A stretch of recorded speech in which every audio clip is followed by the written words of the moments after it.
আজকে আমি চলে এসেছি সবার পরিচিত একটি জায়গা কাস্টাপাড়া। কাস্টাপাড়ার হকার্স কর্নার, গান্ধী মোড় থেকে জাস্ট 1 থেকে 2 মিনিটের রাস্তা।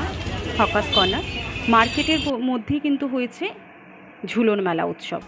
তো এবছরে 2022-এর ঝুলন মেলাটি কেমন হয়েছে সেটাই আপনাদের সাথে শেয়ার করব বলে চলে এসেছি। এখানে প্রতি বছরে ঝুলন মেলাটি খুব সুন্দরভাবে অর্গানাইজ করা হয়, খুব ভালো লাগে এবং 7 দিন ধরে চলে ঝুলন মেলা। বিভিন্ন রকমের এক একটা থিম দিয়ে হয়, যেমন এই যে সাইডে যে স্ট্যাচুগুলো রয়েছে প্রত্যেকটা একটি দৃশ্য করা হয়। যেমন এখানে রয়েছে অপু এবং দুর্গার দুজনের একটা স্ট্যাচু। এখানে রয়েছে অশোক বনে মাতা সীতা এবং তার সাথে রয়েছে তার ভক্ত হনুমান।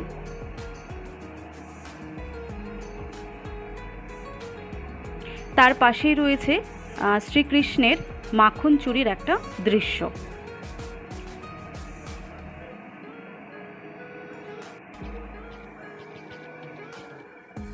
আর এখানটাতে আছে শ্রী রাধাকৃষ্ণের সেই মন্দিরটি। ঝুলন উৎসব উপলক্ষে কিন্তু খুব সুন্দরভাবে সাজিয়েছে, যেটা আপনারা দেখলেই বুঝতে পাচ্ছেন।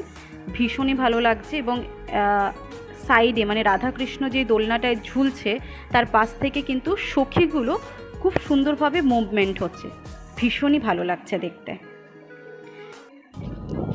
তো এই ধরনের ছোটো ছোটো ব্লগের জন্য অবশ্যই আমার চ্যানেলটিকে সাবস্ক্রাইব করতে ভুলবেন না। যারা 2022-এর ঝুলন মেলাটি দেখতে আসতে পারোনি তারা অবশ্যই আমাকে কমেন্ট সেকশনে জানাবে যে কেমন লাগলো আজকের এই ভিডিওটি, এবং বন্ধুদের সাথে অবশ্যই শেয়ার করবে যাতে সবাই দেখতে পারে 2022-এর কাস্টাপাড়া ঝুলন মেলাটি কেমন হয়েছে। এই সাইডে রয়েছে মা তারা এবং বামা খ্যাপা। এখানে রয়েছে কয়েকদিন আগে ট্রেন্ডিংয়ে ছিল খুব আমাদের কাঁচা বাদাম। আর পাশের যে দুটো জায়গা রয়েছে এখানে কিন্তু কোনো মাটির মূর্তি নেই, এখানে এটা লাইভ স্ট্যাচু। এই যে দুটো জায়গায় আজকের দিনে মানে আমি যেদিন এসেছি সেদিনে হয়েছিল গৌড় এবং নেতাই। প্রতিদিনই চেঞ্জ হতে থাকে, প্রতি কটা দিনে আলাদা আলাদা কেউ সাজে। ব্যাস, এটা হয়ে গেল মেলা চত্বর, মানে মেলা মানে মন্দিরটার চত্বর। আর যেহেতু সাইডে সামনেই অল্প একটু জায়গা রয়েছে, তো সেই জায়গাটির মধ্যে কিন্তু অনেক কটা দোকান বসেছে।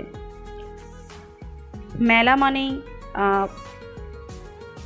জিলেপি গজা ছাড়া তো হয় না, ফুচকা স্টল তো অবশ্যই বসবে, বিভিন্ন জাঙ্ক জুয়েলারি রয়েছে, বাচ্চাদের খেলনা রয়েছে, সব রকমের ছোট ছোট দোকান দিয়ে কিন্তু মেলাটি খুব ভালোভাবে ভরে উঠেছে।